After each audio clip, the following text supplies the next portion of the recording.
Guys, in this video I'm just going to show how to do the factory reset on your Nintendo Switch. So how to do that? For that, right, you need to go to this button, right, this button, power button plus this volume button. You should press simultaneously both buttons. You should press it simultaneously.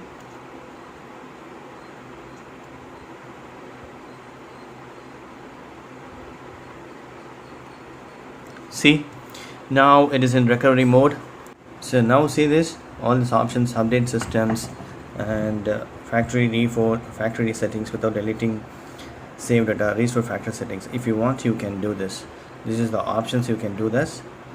Okay, I hope this video is very much helpful. Thank you so much.